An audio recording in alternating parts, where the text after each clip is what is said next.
सब में भगवान देखने से एनर्जी नहीं आएगी। सबसे पहले स्वयं में देखो, क्योंकि जो हमारा जीव भाव है, जो हमारा अहंकार है, जो हमारा कर्ता भाव है, हमारी सारा एनर्जी लॉस उससे होता है। एनर्जी लॉस तभी है जब हम स्वयं में स्थित नहीं हैं। आप देखते हो जब आपका मोबाइल फ़ोन की बैटरी कम हो जाती है, आप उसको चार्जर पे लगाते हो, चार्जर पे जाके चार्ज हो जाता है। आपकी चार्जिंग किससे होगी? आप महसूस करो, आपका शरीर भी रात को सोता है। कहते हैं सुबह हम फ्रेश उठे, रात को आप भगवान की शरण चले गए थे। कैसे चले गए थे? आपको अपनी मैं का होश नहीं था, आपके पास अपना संसार नहीं था, आपके पास अपने विकार नहीं थे, आपके पास अपने मन की आवाज़ें नहीं थीं। इस सब से क्या हुआ? आप परमात्मा की शरण थे। परमात्मा की शरण थे तो आपकी थकान उतर गई, आपका शोर मिट गया, आप सुबह उठे, आपने काम फ्रेश उठे सुबह सुबह। तो इसी तरह से जब आप जागृत में भी अपने चार्जर से कनेक्ट रहते हैं, माना अपने परमात्मा से कनेक्ट रहते हैं, तो आपको पावर रहता है।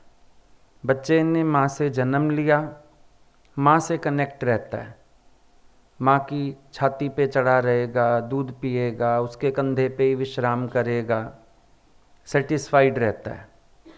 फिर बड़ा हो जाता है, मिट्टी का शरीर, जो मिट्टी से उत्पन्न हो रहा है उसको खाता है ये, फिर संतुष्ट रहता है। किसी को खाना मना कर दो तो परेशानी हो जाएगी उसको। मिट्टी का शरीर मिट्टी से उत्पन्न हुई चीज़ों को खा के खुश रहता है। तो ये एक सर्किल बना हुआ है कि हर एक को लौट के अपने मूल से जुड़ना है। नदियाँ हैं, उनकी यात्रा कहीं से भी शुरू हो रही है, पर मूल उत्पत्ति कहाँ से है? सागर से है। फिर वो सागर में ही समा रही हैं, वहाँ से उनको नवजीवन की प्राप्ति हो रही है। किसी ने पूछा नदी से, तुम अपना इतना मीठा जल खारे समुंदर को दे देती हो, तुम्हें क्या मिलता है? उसने बता दिया, बोला मेरी उत्पत्ति वहाँ से है। जैसे शादी के बाद कोई लड़की मायका नहीं छोड़ देती है, इसी प्रकार से हम भी सागर को नहीं छोड़ सकते हैं, क्योंकि पुनर्जन्म फिर वहीं से ही मिलता है। तो जो स्रोत है जिसका, अभी आप पानी गिराओ धरती पर, कहाँ जाएगा वो? पाताल की तरफ जाएगा। उत्पत्ति पाताल से है। आप एक मोमबत्ती जला लो, उल्टा भी कर दो उसको, फिर भी लौ किधर जाती है? सूर्य की तरफ। हर चीज़ अपने उत्पत्ति की तरफ दौड़ रही है। मनुष्य है जो बहिर्मुखता में है और वही उसके दुख का कारण है। अंतर्मुख हो जाए, अपने चार्जर से कनेक्ट हो जाए, जो असल स्वरूप है तुम्हारा, उसका ध्यान किए बिना तुम्हारे अंदर पावर नहीं आएगा। तभी जब संत साधु मंत्र दीक्षा देते हैं, कुछ देते हैं, तो वो आपको आंख बंद करके अंतर्मुखी होना ही सिखाते हैं। मेडिटेशन करते हैं, आंख बंद करो, ओम बोलो, श्वास पे ध्यान दो। किसके लिए? एकाग्रता के लिए। इसमें कुछ है नहीं, ओम शब्द बोलने से कुछ नहीं होता है, अनुभव तो विलक्षण है, लेकिन ओम बोलने से, ओम में ध्यान लगाने से एक तो श्वास सम हो जाता है, दूसरा मन का बिखराव खत्म होता है, स्थिरता, एकाग्रता ये आने लगती है। ओम शिवोम, अंतर्मुख होते हो आप, एकाग्र होते हो, चित्त स्थिर होता है। स्थिर मन क्या है? स्थिर मन ब्रह्म की स्थिति है, अथिर मन संसार की स्थिति है। इसके लिए आपको सहारा दिया जाता है। आपको कोई भी मंत्र दे के, नाम दे के एक सहारा दे दिया जाता है ताकि आप अपने चित्त का जो बिखराव है उसको समेट सको। स्वामी राम तीर्थ कहते हैं कि अभी राई के दाने एक पोटली में बंधे हुए हैं, हम पोटली उठा के यहाँ रखें, यहाँ रखें, यहाँ रखें, दिक्कत नहीं है। पर अगर वो पोटली खुल गई, जितना मर्जी झाड़ू भी लगा लोगे, 2-3 दिन तक वो दाने निकलते ही रहेंगे राई के। ऐसी ऐसी जगह घुस जाते हैं, आपको मिलते ही नहीं हैं। मनुष्य की चित्त वृत्ति बहुत चंचल है, वृत्तियों में बिखराव है। जब तक वो वृत्ति समेटेगा नहीं, स्वरूप में आ नहीं सकता है। लेकिन स्वरूप का अनुभव करने के लिए स्वरूप के चिंतन का ही सहारा लेना पड़ता है तो ब्रह्म स्वरूप, लेकिन ब्रह्म चिंतन के सिवाय ब्रह्म भाव में जागृत नहीं हो पाएगा, क्योंकि बिछुड़ गया, अलग हो गया, अपने को शरीर मानने लगा, अपने को जीव मानने लगा। जीव मानने के कारण कई इच्छाओं का गुलाम हो गया, विकारों का गुलाम हो गया, तो स्थिति बिगड़ गई उसकी। अभी अपनी आत्मस्थिति में आने के लिए है ये बड़ी अजीब बात कि खुद से खुद की खोज चल रही है। बड़ी अजीब बात है कि आप अपने को ढूंढने निकले हुए हो, लेकिन मजबूरी है क्योंकि अपने आप को भूल गए हो। जैसे एक व्यक्ति की याददाश्त चली जाती है, फिर कहते हैं इसको पुराना पुराना सब याद दिलाओ, उसके साथ घटा हुआ हम याद दिलाते हैं। घटा अगले के साथ है, जब ठीक ठाक होवे कोई तो बल्कि जो उसके साथ घटा है उसका वर्णन वो करे ना हमारे लिए। कभी हम ठीक ठाक हैं, बैठे रहते हैं, अरे उसकी शादी में गए, बड़ा मज़ा आया, मैंने वहाँ फ़ोटो खिंचवाई, मैंने ये किया। ठीक ठाक हैं तो हम ऐसे वर्णन करते हैं। पर अगर हमारी याददाश्त चली जाए तो डॉक्टर दूसरों को बोलेगा याद दिलाओ इसको, अरे वहाँ याद है शादी में चले थे, तूने फ़ोटो भी खिंचवाई थी, अगला ब्लैंक बैठा हुआ है। यही स्थिति हो गई। माया से टकराने से अभी आपको भूल गया अपना ही आप। अब जो गुरु बता रहा है होना हकीकी आपका अनुभव चाहिए। एक बात सोच के चलो, हम लोग सोचते हैं हम ह्यूमन बीइंग्स हैं और स्पिरिचुअलिटी को एक्सपीरियंस करने निकले हैं, जबकि सच ये है हम स्पिरिचुअल हैं, बीइंग ह्यूमन तो हम अनुभव करने लगे हैं। हकीकत बात सोचो ना, आप कहते हो मैं मनुष्य हूँ, मैं आध्यात्म को अनुभव करने निकला हूँ, बोध पाने निकला हूँ। नहीं, आप बोध स्वरूप हो। ये गलत अनुभव तो आप कर बैठे अपने को जीव मान के। अब पहले तो अपनी समझ ही ठीक करो ना। आप सोच रहे हो मैं कुछ विलक्षण पाने चला हूँ इस मार्ग पर, नहीं, आप जो आवरण है इसको खोने चले हो, पाने नहीं चले हो कुछ भी। है तो प्राप्त। क्या है ज्ञान? प्राप्त की प्राप्ति। कहे हेमा नित्य प्रापत आत्म, आत्म प्रतीताया। प्राप्त की प्राप्ति है ये ज्ञान। यहाँ कुछ पाने वाली स्थिति तो है ही नहीं। किसको पाओगे? आध्यात्म को पाओगे, स्पिरिचुअलिटी को पाओगे। आप बोलो मैं आध्यात्म के मार्ग पर चल रहा हूं। आध्यात्म कोई मार्ग ही नहीं, आध्यात्म कोई डेस्टिनेशन ही नहीं है जिसके मार्ग पर आप चलोगे। This is pathless land. अब जो तू है उसको कैसे पाया जाए? बात यह है पुनः पुनः स्मृति। अभ्यास भी इसीलिए पुनः पुनः स्मृति। जैसे याददाश्त खोए आदमी को बार बार याद दिलाने से अचानक उसके माइंड में एक झटका आ जाता है और याददाश्त लौट आती है। ये जितना भी सफल पुरुष, सत्य को प्राप्त पुरुष प्रयत्न कर रहे हैं हमारे लिए या करवा रहे हैं, सिर्फ एक उस स्टेज को लाने के लिए जहां अचानक एक दिन घटना घट जाएगी। ये सिर्फ उसके लिए प्रयास चल रहा है और कुछ नहीं। क्योंकि प्राप्त तो पहले से है। अभी आप बोलो मैं ज्ञान इकट्ठा करता हूँ, ज्ञान भी बुद्धि में जा बैठेगा, बुद्धि तेज हो जाएगी और इससे ज़्यादा कुछ नहीं होगा। बल्कि जब बुद्धि को ज्ञान से भी खाली करोगे तब आपको अनुभव होगा जो सत्य है। यहां पर तो ज्ञान की होशियारी भी नहीं चाहिए होती है, अबोधता की तरफ चलना होता है। क्योंकि जो मेरा बोध स्वरूप है उसमें मन से, बुद्धि से उपरामता है। ज्ञान अज्ञान से भी मैं परे हूं, क्योंकि मैं बोध स्वरूप हूं। जहां अज्ञान वहां ज्ञान, जहां ज्ञान वहां अज्ञान, ये मेरे स्वरूप की बात नहीं हो सकती है।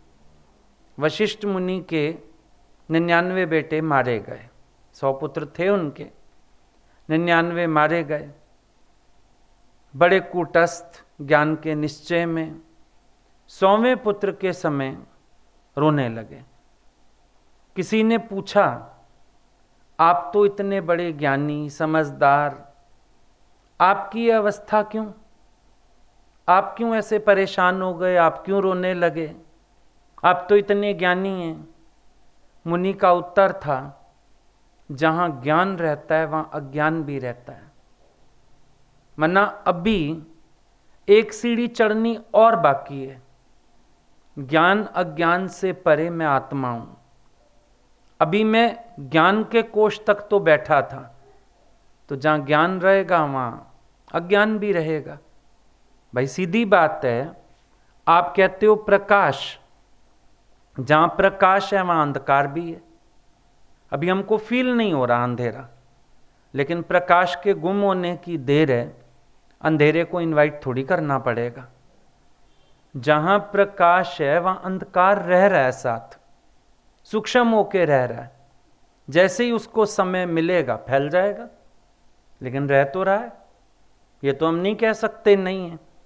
लेकिन एक सूर्य है, उसमें ना अंधेरा है ना रोशनी है। सूरज प्रकाश स्वरूप है, वहां अंधकार प्रकाश का द्वंद्व नहीं। सीधी बात समझ लो, आपकी धरती पर दिन और रात होता है, लेकिन सूरज में दिन और रात होता है क्या? वो प्रकाश रूप है, वहां दिन और रात नहीं होता है।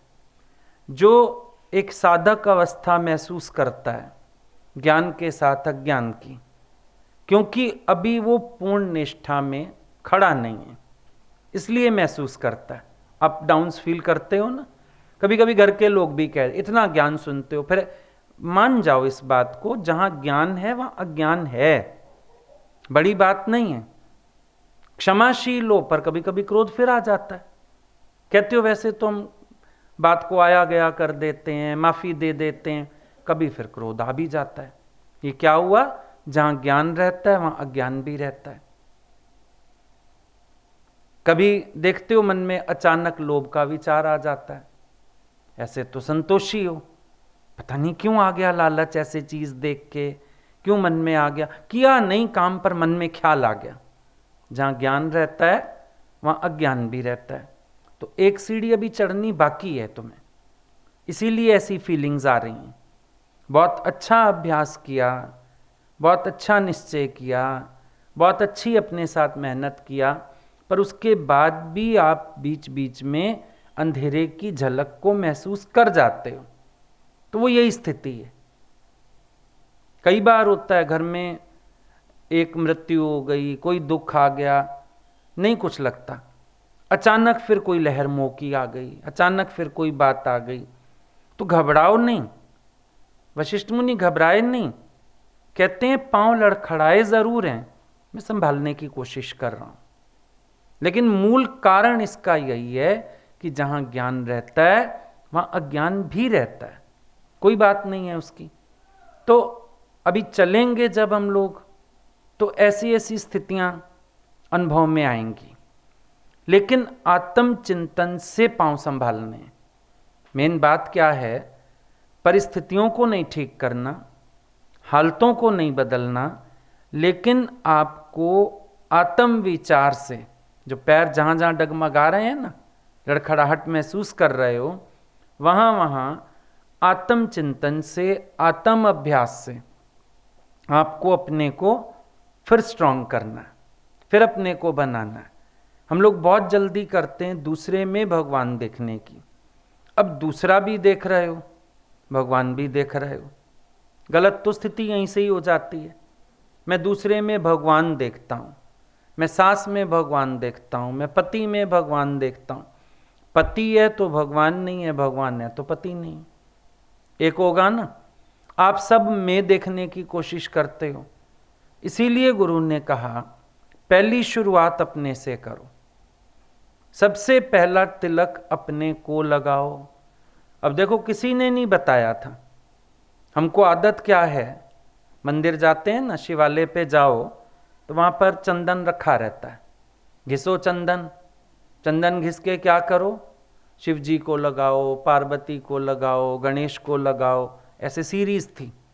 वे बड़े शिव जी हुए उनको लगाओ, नेक्स्ट पार्वती को, फिर बच्चों को, फिर जो उनके वाहन हैं नंदी बैल वगैरह सबको तिलक करते थे, और आखिरी में तिलक अपने को लगाओ, फिर मंदिर से बाहर आ जाओ, ऐसा सिखाया गया।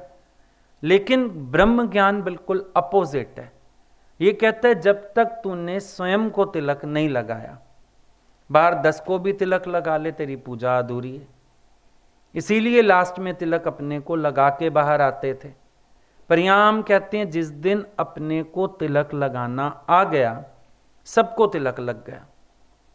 जिसको स्वयं को तिलक लगाना नहीं आया, बाहर 33 करोड़ देवताओं को लगा ले, और हुआ भी यही। वो तो सारे भगवान हो गए, तू कलर कुटिया वापिस आ जाता है रोज, तो रोज जीव का जीव वापस आ जाता है।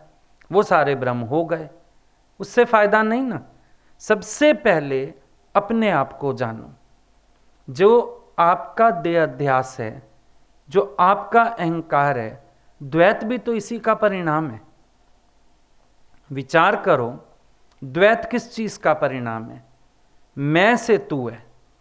जब हम अपने को कुछ मानते हैं, अपनी कोई हस्ती बनाते हैं, हमारे अहंकार से ही तो द्वैत की उत्पत्ति है। अब हम द्वैत मिटाना चाह रहे हैं, अहंकार वलीन करना नहीं चाह रहे हैं, जबकि पहले हमको अहंकार वलीन करना है। द्वैत तो रहेगा ही नहीं। जब मैं स्वयं को देहातीत जानता हूं, तो अपने आप ही सबको उस नजर से देखूंगा ना। दृष्टि में सृष्टि है, बड़ी सीधी बात है। जो हम अपने को जानते हैं वही तो हम दूसरे को जानते हैं। आज समझो हमारे मन में राग द्वेष है, हम कोई मुंह से भी कह दे मेरे अंदर नहीं है, हम मानते थोड़ी। हम मुंह से मीठी बात करते हैं, अंदर बातें रखते हैं। किसी पे हम ब्लेम कर रहे हैं, तुमने बस मुंह से इज्जत करते हो, अंदर तुम्हारे कुछ नहीं है। अगला कहीं नहीं, मैं कसम खा के कह रहा हूं मेरे मन में कुछ नहीं था। तुम नहीं मानोगे, क्योंकि जब तक तुम्हारा मन साफ नहीं है, तुम्हें अनुभव हो ही नहीं सकता कि किसी दूसरे का मन भी साफ हो सकता है। कहां से होगा वो अनुभव? तो जो हम हैं वही हम सामने देखेंगे। अगर हम खुद ब्रह्म स्वरूप हैं तो हम सामने भी दर्शन कर सकते हैं। नहीं तो सच्चाई तो ये है, जिसने अपने को नहीं जाना ना, जान तो वो गुरु को भी नहीं सकता। मुंह तो कहेगा गुरु को, भगवान, अवतार, बड़ी बड़ी बातें कर लेगा, जान नहीं पाएगा, क्योंकि खुद चला ही नहीं उस पे। अभी हम अनुभव करें, अगर ज्यों ज्यों हम आगे बढ़ते हैं इस मार्ग पर, श्रद्धा हमारी त्यों त्यों साथ बढ़ती है। क्योंकि ज्यों ज्ञान का अनुभव खुलता जाता है, गुरु के लिए प्रेम आता है मन में, गुरु की अवस्था समझ में आती है। फिर लगता है सो क्यों विसरे जो विकते काडे, अरे जन्म जन्म का टूटा गांडे। ये तो कमाल गुरु ने किया। आज थोड़ा सा ज्ञान सुना, हम निरीक्षा हो गए। अब सोचो, अपने आप समझ आएगा गुरु की स्थिति क्या होगी। और हम इच्छा के अधीन है। गुरु रोज कहे मुझे किसी से क्या चाहिए, तो भी मन संशय सूक्ष्म में रखता है। तो पहले अपनी सफाई होगी, खुदाई तो अपने आप अनुभव होएगी। पहले खुद इन देह अध्यास के लक्षणों से छूटेंगे, तब तो गुरु को भी समझ पाएंगे। वरना जहां पर हम खुद खड़े रहते हैं, हम वहीं से सबको देखते हैं। अच्छा, मुंह आपका बोल भी देगा। समझो आप कह रहे हो मैं सब में भगवान देखता हूं या देखने की कोशिश करता हूं, आप कह दो सबको भगवान, लेकिन आपको भी पता है आप सिर्फ कहोगे, अंदर से कोई परिवर्तन घटे ऐसा नहीं होता। जहां स्वार्थ पूरे होते हैं, हाँ हाँ इस रूप में भगवान है, फिर थोड़ी देर बाद शैतान भी वही दिखता है। भगवान है, एक बार फैसला हो गया, उसके बाद फिर अगले के लिए दूजा भाव नहीं आना चाहिए ना, लेकिन आता है। इसका मतलब हमारी परिपक्वता नहीं है। जबान बोल रही है, निश्चय परिपक्व नहीं है, जागृति पूरी नहीं है। आज चाहे आप सेवा करने आ जाओ, आप बोलो मेरे को कोई सेवा दे दो, आप सेवा करते करते भी 100 कर्म यहां भी बना जाओगे। कैसे बना जाओगे? दूसरा तो नहीं कर रहा, दूसरा तो बैठा रहता है, दूसरा तो गप्पे मारता है, 100 बुराइयां आप वहां से भी, जितना आप पुण्य नहीं कमा के लाओगे उससे बड़ी पाप की गठरियां उठा लाओगे। मुश्किल थोड़ा है कोई। अपने पुराने स्वभावों में तुम वर्तते ही रहते हैं ना, जबान पे ज्ञान के सौदे करते रहते हैं, जबकि अपने मन को मजबूर करना है पुराने स्वभावों से हटने के लिए। ये ज्ञान का सौदा जबानी सौदा नहीं है। जबानी सौदे नुकसान वाले होते हैं। आप देखो ये जो बिजनेसमैन होते हैं, कच्ची पर्चियां ही तो खराब करती हैं। क्यों? कच्ची पर्चियों का पैसा तो बचता है मिल जाए तो, और अगला मुकर जाए तुम्हारे पास कोई प्रूफ भी नहीं है। अचानक कोई व्यापारी मर जाए, घर वाले बड़े परेशान होते हैं, कच्ची पर्चियां लाखों की निकल आती हैं, देने वाला कोई भी नहीं है। कर लो, क्या कर लोगे? केस करोगे, क्या करोगे? तो ये जो कच्ची पर्चियां हम लोग भी फाड़ते रहते हैं ना बैठ के जबान से, है ही भगवान, मैंने तो आत्मा ही देखा, मैं तो अपने कोई मोड़ लेता हूं, ये सारे जबानी जमा खर्च हैं। ये सब जबानी जमा खर्च हो रहे हैं, क्योंकि जब विपरीत मिलता है ना और ईगो हर्ट होता है, भगवान कहां नजर आता है उस समय? सिर्फ शब्द होता है जबान का। तो ये तो पहले अज्ञान में भी था, फेर फेर के माला टूट गई, ममता दी कुंडी नहीं टूट रही। ये तो अज्ञान में भी स्थिति थी। माला फेरी ते मन नू चोट ना लगी, तू एक ही माला फेरी। ये तो कोई फेरने वाली बात ना हुई ना। मनवा दे दिस फिरे, ये तो सिमरन ना है। इसको सिमरन कैसे मान लें जब आपका मन 10 दिशाओं में घूमता है? इसको सिमरन कह ही नहीं सकते हैं। तो सिमरन क्या हुआ? सिमरन तब है जब आपा विसर्जन हुए। आप विसर्जन हुए तो सिमरन कहिए सोए। जब तक अपनी खुदी नहीं गई, खुदा प्रगट नहीं हुआ अपने भीतर से, दुनिया में किसी को भी भगवान करके देखना आपके लिए असंभव सी बात है। मुंह तो बोलता रहेगा, फायदा कोई होगा नहीं। अब आंख बंद करके मान लो हम ध्यान लगाते हैं, समाधि लगाते हैं, पर आंख खोलने के बाद क्या देखते हैं? सोचने वाली बात तो ये है, क्योंकि जब आंख खोल के आप वही जगत देख रहे हो तो इसका मतलब आप नींद करके उठे हो। आप कह रहे हो मैं ध्यान लगा के उठाऊं। ध्यान माना जिसमें डूब जाओ। भाई एक शराबी पी के उठा है, उसकी चाल बताने लगती है पिया है, नशा आता है ना। आप सत्संग में आए, आप ध्यान में बैठे, आप सुमरन पे बैठे, फिर क्या? नशा चढ़ा। उठने के बाद आपको अपनी खुदी भूली, आपको ये बाहरी जगत का व्यवहार व्यापार भूला। मजा तो तब आए। सुमरन में आनंद क्यों नहीं फील होता? क्योंकि हम जितनी देर बैठते हैं उतनी देर ही बैठते हैं, उसके बाद तो मन उठ खड़ा होता है। बल्कि जिस समय शरीर भी बैठा हुआ है, मन उस समय भी नहीं बैठा हुआ। ये चक्कर मार आता है कहीं ना कहीं, घूमे आता है। रानी रासमणी सत्संग में बैठी हैं रामकृष्ण परमहंस के सामने, अचानक रामकृष्ण उठे, सिर पे खड़ाऊ दे मारी उसके। सब डर गए कि पागल हो गया है ये। आज तो ये गया मंदिर से, उन्हीं के मंदिर में रहता है, उन्हीं का खाता है, और उन्हीं के सिर पे खड़ाऊ दे मारी। ये लोक दृष्टि है। रामकृष्ण की दृष्टि क्या है? वो अपनी मां के मंदिर में रहता है, अपनी मां का दिया खाता है, वो खाता ही नहीं रानी का।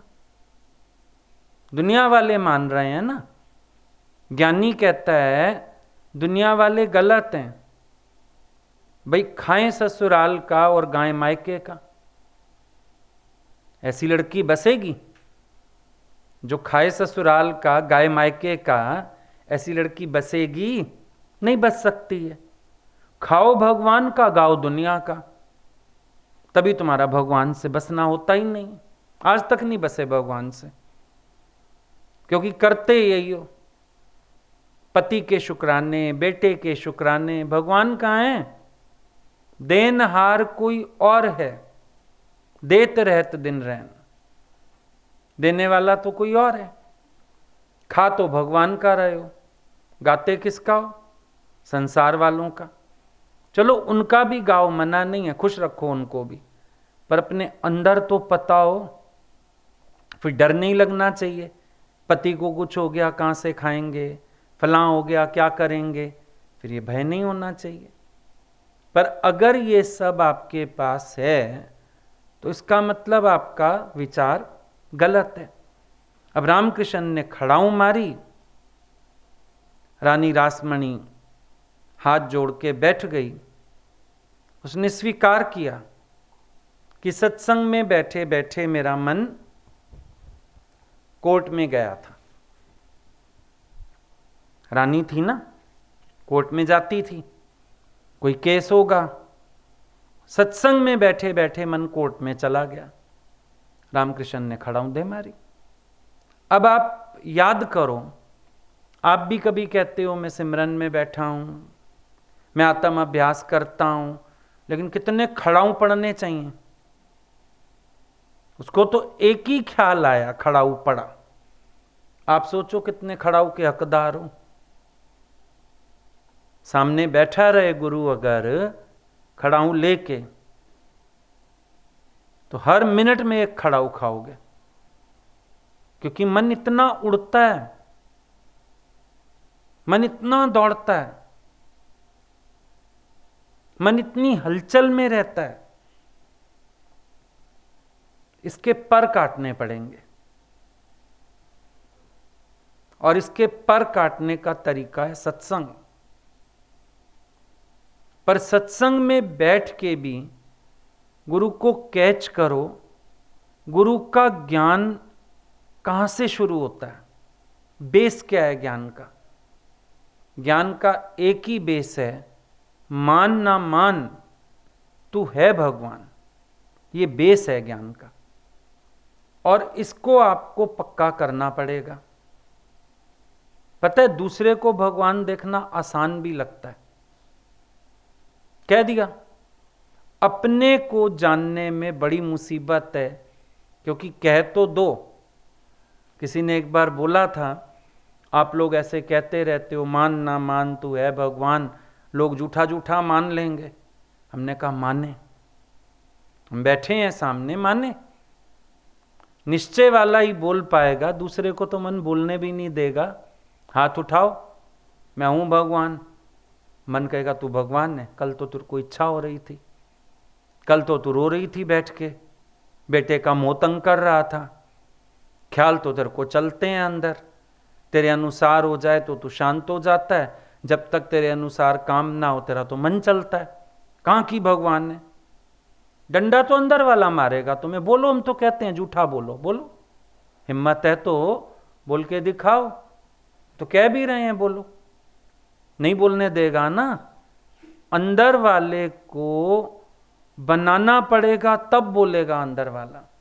बड़ा सचियारा है ये मन मीटर, बड़ा प्यारा है। हमको भी फैसला कुछ नहीं करना, तेरा मन सारे फैसले करता रहता है। हम तो बड़ी उदारता से कह रहे हैं तू भगवान है, बोलो। अंदर वाला बोलने भी तो दे ना। ये कहेगा ले सवेरे तो भी नहाते नहाते तेरे को इतने ख्याल चल रहे थे, ले अभी तो रास्ते में तेरे को विक्षेपता ही है रिक्शा वाले से, ले अभी तो टैक्सी वाले से झगड़ा किया है तूने, कहाँ की भगवान है? बोलो, हिम्मत है तो बोलो। अंदर वाले को सब पता है, बीड़ी पीते हो, सिगरेट पीते हो, ड्रिंक करते हो, टीवी पे क्या देखते हो, मोबाइल में क्या देखते हो, बख्शेगा अंदर वाला?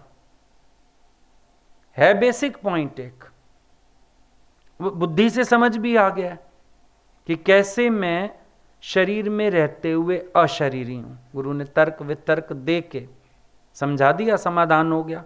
उसके बावजूद भी तो कहने में दम लग रहा है, लक्षण ही नहीं आ रहा। तो इसीलिए हमको अपने साथ अभ्यास करने में औखा लगता है, दूसरे को भगवान कहना सौखा लगता है। कहते आए हैं बचपन से, तो कितने 33 करोड़ देवता देखे हैं, 2-4 और शामिल कर दिए बीच में, हाँ भगवान है भगवान है। आदत तो यही है हमें दूसरों को भगवान कहने की। जब से पैदा हुए हो कहने नहीं लगे हो भगवान, समझ भी नहीं थी तब भी घर वाले ले जाते थे, मत्था टिकाने लाए हैं, गुरुओं के यहाँ लाए हैं, तब से। कई बच्चे कहते हैं हम तो जब से बड़े हुए हैं, हम जो भी पंथ को मानते हैं हम वहाँ जाते हैं, हमारी तो शादियों के बाद भी हम गए, मुंडन भी हमारे वहीं हुए, फलाना भी। तो बचपन से जानते हो गुरुजी भगवान है। पर गुरुजी का भी शरीर तेरे जैसा, खान पान तेरे जैसा, पहनावा तेरे जैसा, फिर गुरुजी में तेरे में फर्क कहाँ है? थोड़ा ये भी तो विचार करो। और मुसीबत वाला मन गुरु के पास जाके भी अपनी खुशियों में खुश, गुरुजी की वाणी पे ध्यान ही नहीं दिया। वाणी तो गुरुजी ने रोज यही चलाई होगी।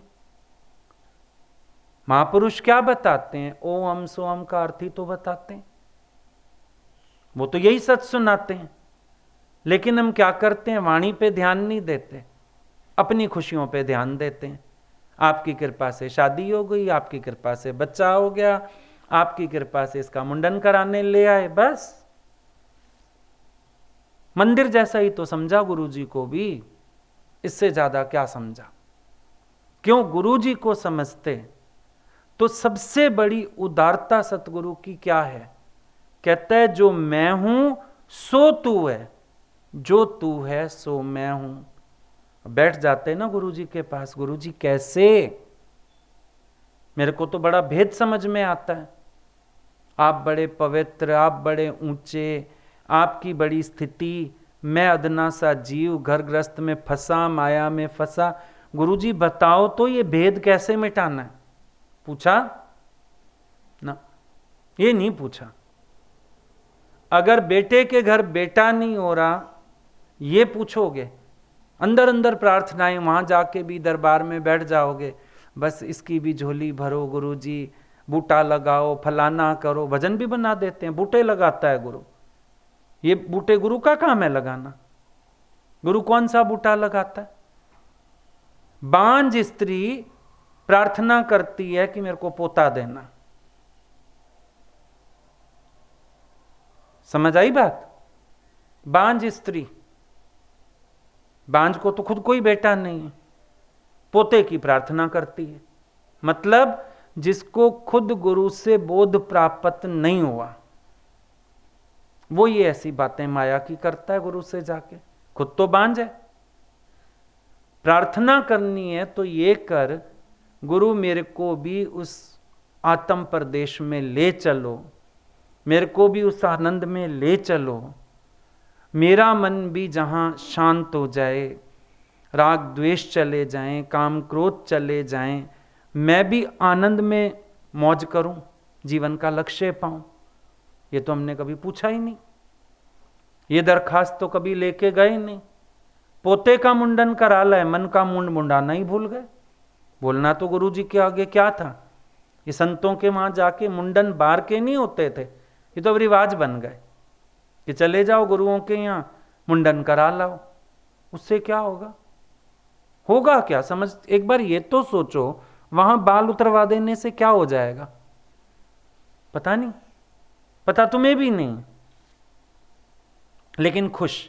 पहला मुंडन हम वहां करा लाए। संत करते हैं मुंडन, किसका? कबीर ने बोला था, मन का मुंड मुंडाओ रे राम। आओ गुरु के पास, हजामत करवा जाओ। किसकी? अपने मन की।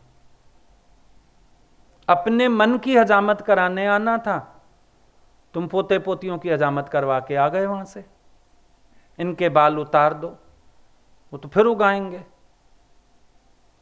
उसका कोई अर्थ ही नहीं है। संतों के यहां इन सब चीजों का कोई अर्थ नहीं है। वहां सरोवर बना है, स्नान कर लो। सरोवर तो इसलिए बनाए जाते थे, वाटर टैंक्स ही नहीं थे, सप्लाईज ही नहीं थी, सरोवर बना देते थे। वहीं पब्लिक ने नहा लिया, बाथरूम्स इतने कहां बनाए जाएं, वो बातें और थीं। वो तो अर्थ कुछ और थे, हमने कुछ और बना दिए और हम किसी और दिशा में निकल गए। दादा भगवान ने भजन गाया, बोला गुरु के पास आके बैठो, सबसे पहला सवाल करना है, गुरु मैं ब्रह्म कैसे हूं? गुरु जी मुझे बताओ मैं भगवान कैसे हूं? ये सवाल करना है गुरु के पास आके। गुरु से बैठ के लेन देन करना है कि आप जो मुझे भी ओम सोम मंत्र दिए जा रहे हो, ओम माना तो वो मैं हूं। आपने इतनी बड़ी बात कह दी और मैं तो कहां खड़ा हूं? यहां से समझना शुरू करना था गुरु को। हम समझे तो है नहीं, हमने अपना सुख बुद्धि डाल ली वहां भी। संत मिल गए, आशीर्वाद ले लो। संत मिल गए, मन्नतें मान आओ। संत मिल गए, वहां जाके मत्थे टिकवा के शादी वाले जोड़े को ले जाओ। कहीं कहीं तो गुरुओं के ही फेरे हो जाते हैं। अरे भाई क्या करने लगे हो? गुरु के फेरे। अब गुरु के फेरे लेने का अर्थ क्या हुआ? अर्थ पता है? गुरु के फेरे लेके तुम गए काम क्रोध में वापस, गए विषय विकारों में वापस। गुरु जी के फेरे ले लिए हमने, गुरु जी के फेरे ले लिए। उसने लिए थे ना फेरे, कौन थी वो सुंदरी जिसको कहते थे भगवान? मालिन थी, सुखिया मालिन। उसने फेरे लिए थे। मालिन से मां की उपाधि मिल गई थी, रोज उनके घर का फेरा काट आती थी। और भगवान ने एक दिन उसको यशोदा की गति तक पहुंचा दिया। भगवान के फेरे लेने का तो ये मतलब होता है कि तुम अपना नाम रूप भूल जाओ और भगवान से एक ऐसा रिश्ता जुड़ जाए जो तुम्हें भव पार कर दे। क्या मतलब है फेरे काटने का? भगवान के फेरे क्यों काटे जाते हैं? अपने 84 के फेरे काटने के लिए। और लोग फेरे भगवान के लेके शादी हो गई हमारी, तो पाप किया तुमने, अच्छा काम थोड़ी किया कोई। विचार करके देखो। तो ये जो गलत दिशा में हम चले जाते हैं गुरु के पास आने के बाद भी, कि हम उनको या तो अपनी सांसारिक इच्छाओं की पूर्ति में इन्वॉल्व करते हैं, या फिर हम मंदिर टिकाणों की तरह इसको भी तिलक लगाया, इसको भी इधर लगाना भूल जाते हैं। सबसे पहले अपने को बनाना होता है। एक शराबी को लगी चोट, घर में आया, पत्नी ने कहा मैं पट्टी वट्टी कर दूं। तू क्या सोचती है मैं पी के आया हूं? मैं होश में नहीं हूं, मैं अपने आप कर लूंगा सब। सो गई वो जाके, रोज का ही काम था। अगले दिन सुबह उठ के पत्नी ने देखा सारे शीशे पे बैंडेज लगी है, दवाइयां लगी हैं, रुई लगी है। क्यों? वो शीशे में देख देख के चोटें, दवाइयां लगाता जा रहा है, पर अपने को लगाने के बजाय शीशे पे। यही बड़ी भूल हम लोग करते हैं, सत्संग सुन के बड़ी भूल करते हैं। दूसरे को भगवान देखेंगे, दूसरे को अपने दुख का कारण मानेंगे, दूसरे को संवारने की कोशिश करेंगे, लेकिन अपने को जानना, अपने को पहचानना, अपने को सही करना, ये भूल जाते हैं। ये सबसे बड़ी गड़बड़ है। जहां जहां मन के स्वभाव समझ में आते हैं, आप अपने उन स्वभावों को निवृत्त करो ना। मन के बड़े सारे रूप सत्संग में आने के बाद भी आपके सामने आते हैं, और कईयों को आप निवृत्त करते हो, कई स्वभाव आप पाल के चलते रहते हो। सत्संग के बाद भी ये हालत रहती है। अंदर वाले को पता होता है अपना झूठ सच, अपना दिखावा, अपनी होशियारी, सब पता होता है, लेकिन वो उन्हीं में वर्तता है, तो आत्मानुभूति तक पहुंचेगा ही नहीं। हटाना है ना उनको, जीतना है। आज समझो सत्संग में हम लोग आगे बढ़ते हैं, अब कई चीजें, शरीर तो है, दुख सुख चीजें सब आती हैं। भगवान बोलते थे इनको क्रॉस करो, अच्छा इसकी बात भी मत करो। ऐसी ऐसी बातें भी सुनी या समझी कि क्रॉस करो इनको। एक्सीडेंट भी हो जाता था तो भगवान बोलते थे अच्छा किसी को बताओ मत, बोलो ऐसे ही रेस्ट करने का मन है, 2-3 दिन में ठीक हो जाओगे, 4 दिन में ठीक हो जाओगे। तो क्यों? कोई बीमारी भी है भाई, उसकी चर्चा ना करो, वर्णन ना करो, कोशिश करके चलते रहो। अब समझ में आती हैं चीजें कि ऊपर उठाया उन बातों से। जैसे हम लोग पहले ट्रिप भगवान के साथ ना हरिद्वार का किया था, तो भगवान दोपहर को ऐसे कभी कभी ले चलते थे, चलो आज बाजार घूम के आते हैं। सब बच्चे बच्चे ही तो थे, बड़े लोग थे नहीं ज़्यादा, 10-15 बच्चे ही बच्चे थे। तो भगवान ले चलते थे, चलो घूम के आते हैं, चलो किसी ने कुछ लेना हो, चलो कुछ खा के आते हैं। किसी किसी दिन जैसे शरीर नहीं ठीक फील हो रहा, महीना सवा महीना रहे थे, आदत भी नहीं थी खेचल की बहुत। फिर वहाँ पर सुबह से रूटीन शुरू हो जाता था, 5 बजे से उठो, अपनी धर्मशाला से तैयार होके भगवान के उधर पहुँचो, वॉक करने चलते थे, 1.5 2 घंटे में वॉक से आते थे। फिर सत्संग ऐसे 11-12 बज ही जाती थी, मतलब काफ़ी टाइट शेड्यूल में। लेकिन भगवान, फिर उनको मौज आ गई, चलो घूम के आए। अब कभी लगता था मन नहीं है, कभी लगता था सिर दर्द है, कभी लगता था तबीयत नहीं ठीक फील हो रही है, वीकनेस लग रही है। अच्छा आप लोग हो के आओ, हम लोग नहीं जाएंगे, और ज़बरदस्ती ले जाते थे, नहीं चलो। क्यों नहीं चल रहे हो? अरे क्या हो गया, यंग बच्चे हो, ऐसे बोल के। और फिर सत्संग में डांट पड़ती थी कि तुम लोग बताते भी क्यों हो, वर्णन भी क्यों करते हो, इतना तुम लोग अपने शरीर के अगेंस्ट नहीं जा सकते क्या? अब उस समय ये लगा शायद एक हठ पालना है, शरीर को ऐसे चलाना है, एक हठ पालना है। लेकिन चलते चलते एक बात समझ में आई कि गुरु हमको मन का विरोध करना सिखाता है, क्योंकि तन से ज़्यादा प्रॉब्लम मन क्रिएट करता है। कभी अनुभव करना, शरीर में उतनी बात नहीं है जितनी मन खड़ी करता है। तो गुरु मन से ऊपर उठाते थे। तन की माया से कौन बांधता है? मन बांधता है। शरीर तो मान अपमान कुछ महसूस नहीं कर रहा, लेकिन जहां इस शरीर की पूछ ना हो, मन की माया खड़ी हो जाती है। तन की माया से बांधने वाला मन है, मन की एक माया है। अब ना मैं तन ही रहा, ना मैं मन ही रहा। सतगुरु मिलने से झगड़ा खत्म हो गया। गुरु ये झगड़ा मिटवाना चाहता है, तन और मन की माया का। कभी किसी को देखते थे इतनी तकलीफ नहीं है, ज़्यादा वर्णन कर रहा है, ज़्यादा मुंह बना रहा है, तो फिर भगवान वो सुनाते थे एक बात कि पानी के जहाज में एक व्यक्ति बीमार हो गया, महीना भर हो गया, उसकी तीमारदारी नहीं खत्म हो रही, और डॉक्टर्स ने चेक किया, बोला है ही कुछ नहीं, है ही कुछ नहीं, कोई बीमारी नहीं समझ में आ रही। कई बार होता है ना, हम कहते हैं हम बीमार हैं, पहले डॉक्टर के पास नहीं जाना चाहते, और चले भी जाएं, टेस्ट भी करा लें, निकलता ही कुछ नहीं, है ही नहीं कुछ।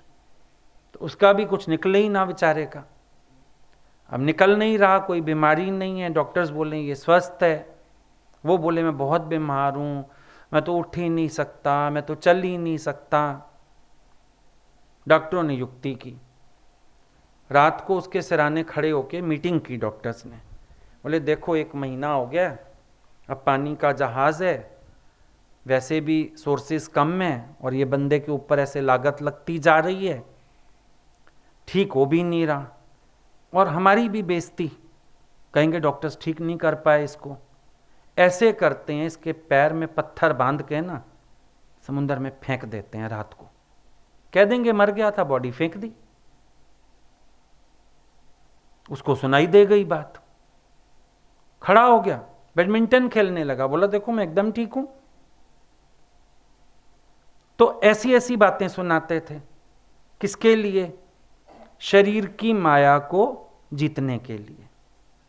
माया है ना शरीर की, एक होता है हठ योग, भाई जहां नहीं है शरीर में हिम्मत तो भी जोरी करना है काम, वो वाला नहीं, पर डिफरेंस करना आना चाहिए, तन की मजबूरी कितनी और मन की फैलावट कितनी, ये फील करना आना चाहिए। तो जहां हम मन के अधीन होके कर्म करते हैं उनको जीतना है। अच्छा, कभी हमें दूसरों पर विक्षेपता आती है, अब ये भी मन दिखा रहा है ना, मेरा तो क्रोध का स्वभाव नहीं है, पर लोग मजबूर करते हैं। लोग क्यों मजबूर करते हैं? गलत विचार है कि नहीं है? अगर तुम्हारा स्वभाव नहीं है तो कोई ठीक चले या गलत चले, तुम्हें विक्षेपता नहीं होनी चाहिए। मेरा तो प्यार करने का स्वभाव है पर अगला ऐसे करता है। अब प्यार कोई शर्तों से होता ही नहीं। अगर तुम प्यार करते हो, आदर करते हो किसी का, उसमें कोई शर्त थोड़ी होती है, ऐसा चले तो प्यार करूंगा, ऐसा चले तो प्यार नहीं करूंगा। तुम्हें प्यार का अर्थ ही नहीं आता, फिर तो प्यार का मतलब ही क्या हुआ? प्यार माना तो प्यार है। अब उसमें ये फीलिंग नहीं आती कि कोई क्या करे क्या ना करे, किसको क्या करना चाहिए किसको क्या नहीं करना चाहिए। हमने शर्तें अड़ा दी प्यार में भी, वो भी चीज़ गलत है। कोई शर्त होती नहीं प्यार में, मगर प्यार शर्तों से तुमने किया, वो गलत कर दिया हमने। तो जो ये अपने मन में पड़े हैं विकार, जो अपने मन में पड़ी हैं नेगेटिविटीज, इनको जीतना आना चाहिए ना हमको, इनको ले करना आना चाहिए। और मन ज्ञान भी क्या चाहता है? इजी इजी वाला, कंफर्टेबल वाला, आसान आसान ज्ञान चाहिए सबको। इजी बात हो, मीठी मीठी बात गुरु कह दे और हम बड़े खुश। जहाँ गुरु डेप्थ की बात करता है, जहाँ अंतर्मुखता की बात करता है, जहाँ आईना दिखाता है, क्योंकि हम बदलना नहीं चाहते, हम भागना चाहते हैं। फिर लगता है नहीं नहीं, ज्ञान ना मुश्किल है। आप लोगों के यहाँ ना ज्ञान मुश्किल है। ज्ञान मुश्किल नहीं है, हम मजबूर कर देते हैं बदलने पे और तुम बदलना नहीं चाहते। मुश्किल तो इस चीज़ की होती है, मुश्किल इस चीज़ की है। मीठी मीठी गोलियां खा के खुश हैं, मीठी मीठी बातें बता दी जाएं, ऊपर ऊपर का ज्ञान बोल दिया जाए, खुश हैं, बड़े खुश होते हैं। बहुत आसान आसान बातें हैं, बड़ा आसान ज्ञान है। तो क्या करोड़ों में कोई एक, जो ग्रंथ साहब में बात आई, कोटन में को एक नारायण जय चीत, ये बातें झूठी हैं क्या? करोड़ों में कोई एक जो इस बोध को प्राप्त होता है, झूठी बातें थोड़ी हैं, क्योंकि बाकी लोग ज्ञान से भी खेलते ही रह जाते हैं। गुरु नानक साहब से 1.5 बना शिष्य, एक लैना और आधा बाबा बुड्ढा। क्या उनके पास 2 ही लोग ज्ञान सुनने आते थे? शहर शहर रटन की उन्होंने, फिर निष्कर्ष निकाला कोटन में को एक नारायण जय चीत। भाई करोड़ों में कोई एक जो ज्यों का त्यों इस सत्य को अनुभव करेगा, बाकियों के बस की चीज नहीं है। क्योंकि सबको चाहिए मन मुआफिक बातें, मीठी मीठी बातें। तभी तो संतों ने, जो पूर्ण संत भी थे, उन्होंने भी नाम दान दे के जान छुड़ा ली। कि इन लोगों ने माननी तो है ही नहीं, अच्छा जाओ सिमरन करो सिमरन करो। इनको पता है इनको यही चाहिए, तभी तो लाखों करोड़ों पहुंच जाते हैं। अगर गोविंद सिंह जी की तरह तलवार निकाल लें गुरु जी किसी दिन, कितने बचेंगे? 5 की भी उम्मीद नहीं है, वहां 5 तो निकल आए थे। जो लाखों करोड़ों की भीड़ उनके शहर बस गए, पब्लिक आ रही है, जा रही है, अगर किसी दिन गुरुजी तलवार उठा लें, पूछो कितने बचने वाले हैं उनके घर में? भागेंगे सब सिर पे पांव रख के। पहले वाली ट्रेन की टिकट मिल जाए, निकलें बाबा, गुरुजी तलवार लेके पीछे पड़ गए। जानते हैं वो, ऐसा नहीं उनके पास सच नहीं है, ऐसा नहीं वो दे नहीं सकते हैं, पर लेने वाला ही कोई नहीं बेचारों के, वो क्या करें। लोग यही सब खेल तमाशों में खुश होते हैं, वो बैठे हैं शांत। कभी कभार सत्संग कर देते हैं, वो भी इतना मीठा करके उनको बोलना पड़ता है, क्यों ऐसी तेज वाणी बोलेंगे तो फिर भाग जाओगे, मन चलाओगे। संतों को क्रोध आता है क्या? संत इतना जोश से बोलते हैं क्या? तुमको लोरियां सुना सुना के सुलाते रहें क्या? तुम बच्चे को जगाने के लिए लोरी सुनाते हो या जोर से चिल्लाते हो, उठ रहा है कि आऊं? क्या करना पड़ता है? संतों से उम्मीद करते बस मीठी मीठी मुस्कुराहट से बातें करते रहें, खुश। बड़ा मीठा बोल है गुरुजी का, बड़ा मीठा बोल है। हुआ क्या? शुगर ही हुई है तुम्हें, उससे ज्यादा कुछ नहीं हुआ। मतलब और गुरुवान होते हुए भी और अपने अज्ञान में वरत रहे हो, डर है तुम्हें गुरु का। नानक जी ने बोला सतगुरु ते भय उपजे, गुरु का भय होवे। शिष्य गया, गुरुजी बोले मैं लकड़ी की तलवार लेके 6 महीने तेरे पीछे चलूंगा, चल, और जहां गलती की तलवार पड़ेगी। 6 महीने काटे उसने, एक आध बार तो पड़ी भी तलवार पर, कट गया टाइम, चलो बचाव हो गया। बोला शुक्र है पार हो गया, अब तो गुरुजी छुट्टी कर देंगे। गुरुजी बोले अभी कहां जा रहा है?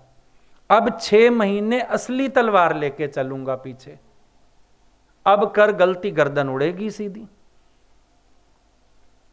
जानते हो सतगुरु को? और अभी भी मान लो आपको गुरु लोग आजकल तो टीवी में इसमें या नाम भी लिए हुए हैं, मीठी बातें करते तुम्हें नजर आते हैं, पर जो उनके बड़े करीबी होंगे ना, एक बार उनसे बात करना, वो तुम्हें बताएंगे गुरुजी गढ़ते कैसे हैं। शोरूम पे तो मूर्तियां अच्छी अच्छी आके पड़ी, लेकिन जहां मूर्तिकार गढ़ता है ना, उसकी छाती पे चढ़ के भी बैठता है, पैर रख के भी उसके ऊपर गढ़ता है पत्थर के। देखा है गढ़त कैसे होती है? गढ़त की प्रोसेस तो अलग है। लोग खुश होते हैं मीठी मीठी बातें सुन के, आहा बड़ा मजा आ रहा है, बड़ा मजा आ रहा है, लेकिन थोड़ी देर भीग तो गए। परिवर्तन की बात करो, व्हाट्स द चेंज? परिवर्तन क्या है? और परिवर्तन में जो आप परिवर्तन कहते हो टेम्परेरी है, क्योंकि जब तक किसी को तत्व बोध नहीं होगा परमानेंट चेंज भी नहीं आएगा। 4 जगह विकार को रोक लोगे, 5वीं जगह फिर आ जाएगा। 4 जगह मुड़ जाओगे, 5वीं जगह मन अड़ जाएगा। अब ये पूर्ण परिवर्तन कैसे घटे? जब अपने स्वरूप को ज्यों का त्यों जानो, तब घटेगा परिवर्तन। नो दाई सेल्फ, पहले अपने सत स्वरूप को जानो। Who are you? गुरु का काम है तुम्हारे अनचाहे पत्थर को हटाना। मूर्तिकार से पूछा गया आप मूर्ति कैसे गढ़ते हो? बोला मैं मूर्ति नहीं गढ़ता, मूर्ति तो पहले से है, मैं तो फालतू पत्थर हटाता हूं। गुरु का काम क्या है? फालतू पत्थर हटाना, यानी तेरे स्वरूप के सिवाय जो बाकी तेरे भीतर है ना, गुरु उस सब की सफाई करता है। तेरे अंदर काम है, क्रोध है, राग है, द्वेष है, द्वैत है, गुरु इस सब की सफाई करता है। और सफाई करने के लिए तुम्हें पता है झाड़ू कस के भी लगाना पड़ता है, पोछा रगड़ के भी लगाना पड़ता है, कभी कभी दाग ना छूटे तो पत्ती भी मारनी पड़ती है, कभी तेजाब भी लगाना पड़ता है। गुरु क्या करे? जितनी जितनी हो में मैल कोई ले आया, जितनी जितनी हो में मैल कोई पक्की करके आया, बराबर गुरु को खुरचना तो पड़ेगा। अब वो खुरचन पसंद नहीं आती, मन कहता है ना कोई हल्की हल्की बात हो, मीठी मीठी बात हो, आओ बहन जी, आओ भाई साहब, बैठो जी, आप तो क्या नहीं हो, आपके तो इतने गुण, आप तो ऐसे। हाँ देखो गुरु भी मेरी कदर गुरु जानता है। खुश, बहुत खुश। गुरु जी देखो कितना, आप तो बड़े भगत हो, आप तो बड़े हमारे प्यारे हो, आप तो परम प्रिय हो, आओ आपके गले में हार डालें, आओ आपके गले में दुपट्टा डालें। कुछ प्रसाद गुरु जी के हाथ से, गुरु जी के मुख से 1 घंटा प्रसाद बरसता रहा, वो तो पता नहीं कहां गया। हाथ वाले प्रसाद के लिए गुरु जी के ऊपर भी चढ़ जाएंगे, पहले मेरे को, पहले मेरे को, पहले मेरे को, बाकियों को गोली मारो, पहले मेरे को। देखी हालत, उस प्रसाद की दीवानगी है। गुरु जी हाथ से दें, जो मुख से निरंतर प्रसाद बरसा रहे हैं। ग्रंथ साहब शुरू होता है एको ओम सतगुरु प्रसाद, यानी ये क्या है सारा ग्रंथ साहब, जो वचन शुरू होंगे, अभी पहला मोहल्ला शुरू होगा, क्या है? आद सत जुगाद सत, ये क्या है? ये सतगुरु प्रसाद है, ये प्रसाद है। वो प्रसाद तो मुक भी जाएगा, कल फिर बनाओगे। वो तो भाई जी ने बनाया गुरुद्वारे में प्रसाद, वो प्रसाद कहां से हो गया? वो प्रसाद कहां से हो गया? प्रसाद तो हुआ जो सतगुरु के मुख से वाणी चली। एको ओम, यानी एक ही है, खालिक खल्क, खल्क में खालिक, पूर रहो सर्वठाई, सो प्रभ दूर नहीं, सो तू है। ये प्रसाद है, सतगुरु का प्रसाद ये है। तो मत्था टेकते हो किसी को, वो तुम्हें आशीर्वाद देता है। सतगुरु के दर पे सजदा करो, वो एक ही आशीर्वाद देता है, यू आर दैट, मेरे दर पे आया है, मेरे जैसा हो जा, तेरे में मेरे में भेद नहीं। और तुम भी उठो निश्चय लेके, ये भेद सनम मुझे आज मिला, तू और नहीं मैं और नहीं।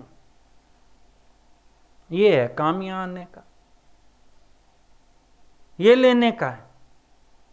अभी हाथ से एप्पल दे दें, हलवा दे दें, कोई बना के लाया, हमने तुम्हारे हाथ में अपने हाथ से रख दिया, क्या हो गया? होगी, उसकी भी महिमा हो गई, चलो, इज्जत होती है, अंदर भाव होता है, प्यार होता है। पर वो तो गले से गया नरक, वो क्या करेगा? वो तो गले से गया नरक हो गया। अभी उल्टी आ जाए, हलवा खाओ दोबारा से, अब क्या करोगे? धोके दोबारा खाओगे, नरक। लेकिन ये वचन रूपी प्रसाद कैसा, भूल भी जाओ फिर याद करो, फिर उतनी ताकत, फिर उतनी ताजगी, फिर उतनी मेहर, फिर उतनी कृपा महसूस होती है। क्योंकि अपने वचन को धारण करने वाले पर गुरु की आशीर्वाद हमेशा बनी रहती है, कि जो मेरा वचन धारण करे, मेरी कृपा उसके साथ है। जो मेरे वचन को धारण करे, मेरा आशीर्वाद उसके साथ है। ये मेहर होती है गुरु की, कि जब हम सजदा करें, गुरु बोले तत्वमसि, तुम बोलो यस अहम ब्रह्मास्मि, ये सौदा। बाकी बातें छोड़ दो। लाओ आज हम तुमको चीज दे दें, कोई अपना पेन दे दें, अपना चश्मा दे दें, फिर हमारे चश्मे से भगवान दिखेगा तुम्हें?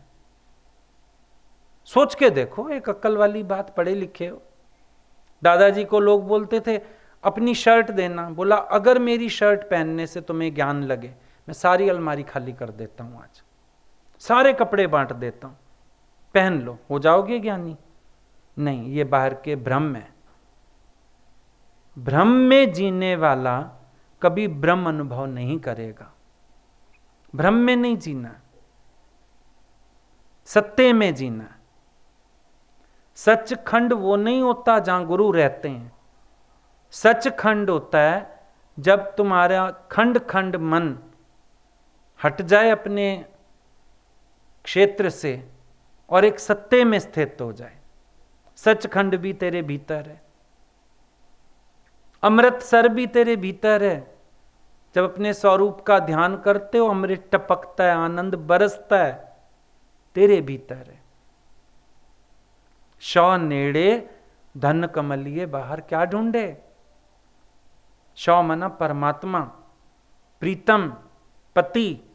शौ नेड़े बहुत नजदीक है, धन कमलिए बाहर क्या ढूंढे। बाहर नहीं ढूंढना,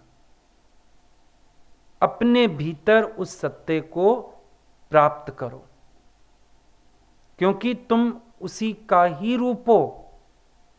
तुम अपने को शरीर में अलग मानने लगे हो, जबकि शरीर अगर इसको धारण करने वाला कोई ना हो तो ये कौन? अरथी। अर्थी बोलते हैं, अर्थी माना अरथी, जिसका रथी नहीं।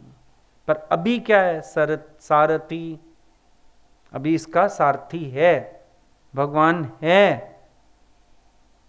इस टांगे को चलाने वाला परमात्मा बैठा है, वो चला रहा है।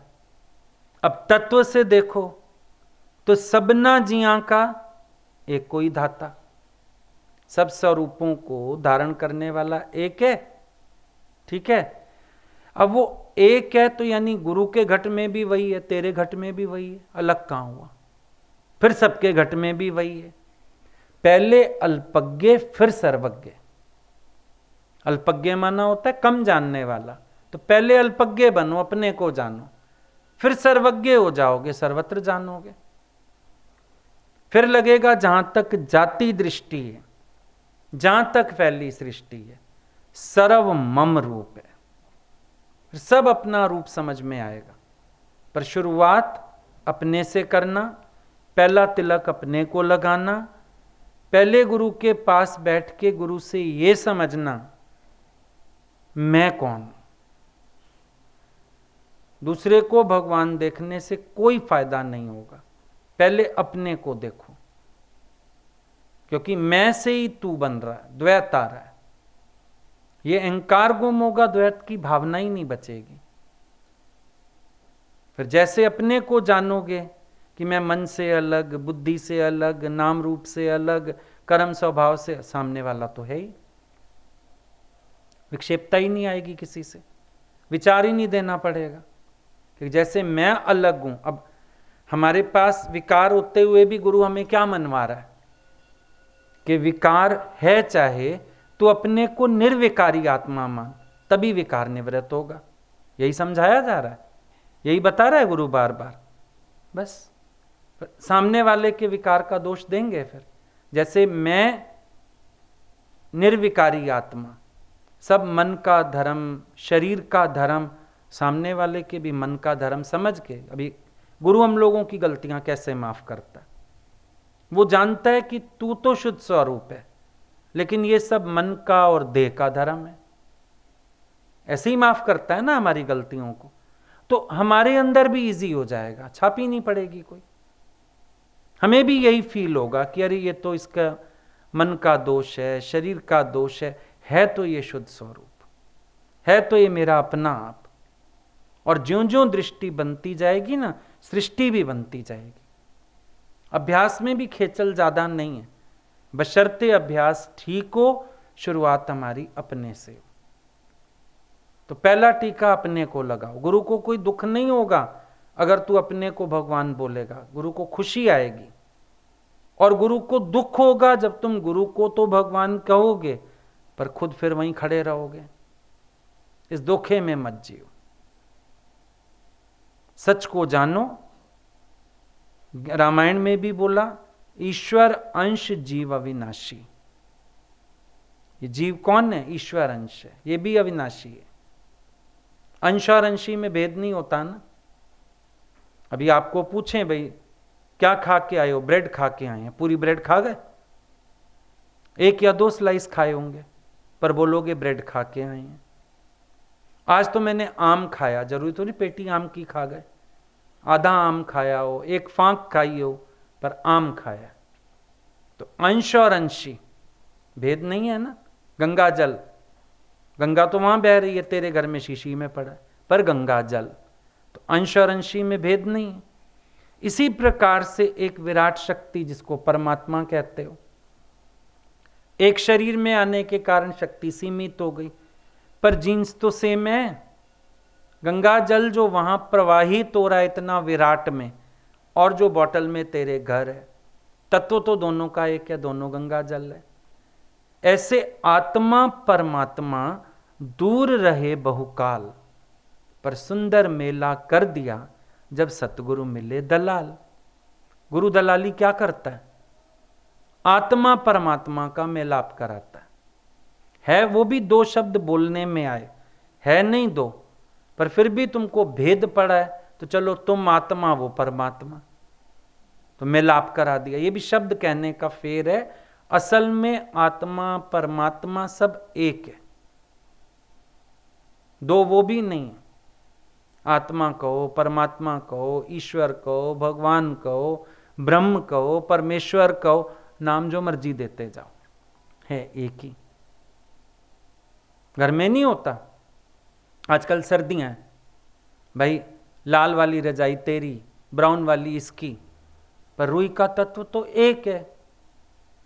जब घर की रजाइयां भरवाने जाते हो भाई, 3.5 किलो की भैया रजाइयां भर दो, रुई भी एक, वेट भी एक, पहचान के लिए अलग अलग खोल चढ़वा देते हो। बच्चे भिड़ेंगे नहीं तो रोज किसकी रजाई कौन सी है, सब अपनी अपनी रजाई उठा लो, पर तत्व तो सारी रजाइयों में एक है, रुई भी एक है, वेट भी रुई का सेम है। यहीं से समझ लो। अब ये सारे तुमको खोल नजर आ रहे हैं, इनके अंदर तत्व एक है। सबना जिया का एक कोई धाता, सो मैं विसर ना जाई। अब तुम बोलते हो सो वाहेगुरु तू विसर ना जाई, गुरु नानक जी सो तू विसर ना जाई। उन्होंने तुम्हें बताया सबना जिया का एक कोई धाता, सो मैं के बाद भी कौमा है, वो मैं हूं। तुम्हें ये ना भूले, मतलब अपना स्वरूप ना भूले। और तुमको लगा गुरु नानक जी कह रहे हैं सो मैं विसर, गुरु नानक जी आप सबना जियों को धारण करने वाले हो, मैं आपको ना भूल जाऊं, आपको याद, पर उनके नाम रूप में पड़ गए। अब वो कहते हैं नाम रूप में हूं नहीं, हमको जे परमेश उचर हैं से जन नरक जूण में पड़े।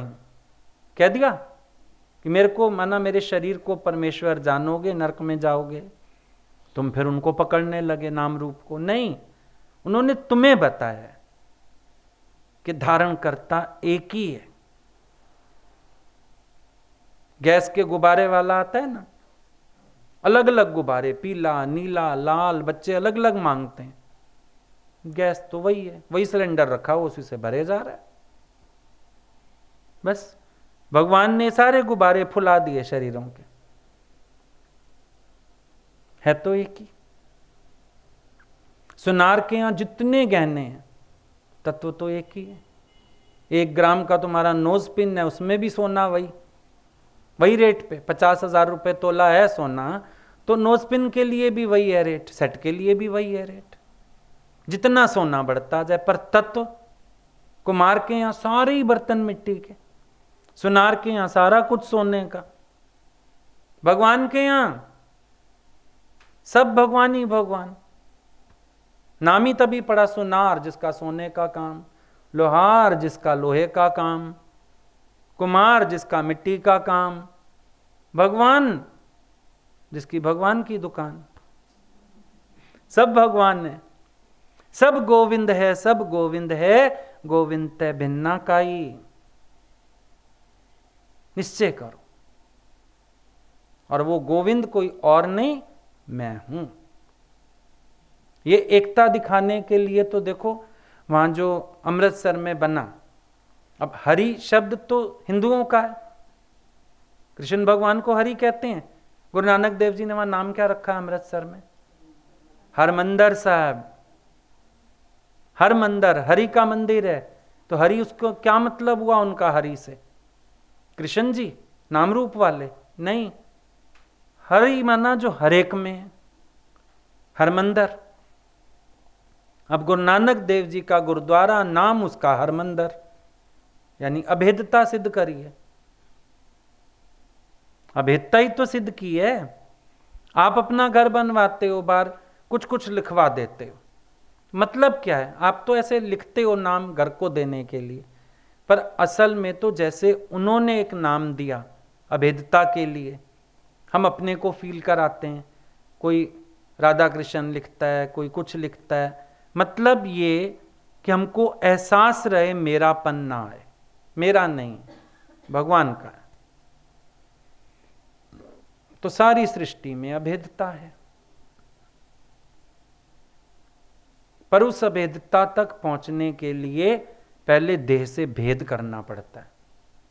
मजेदार बात है, अभेदता तक पहुंचना है, पर शुरुआत कहां से होगी?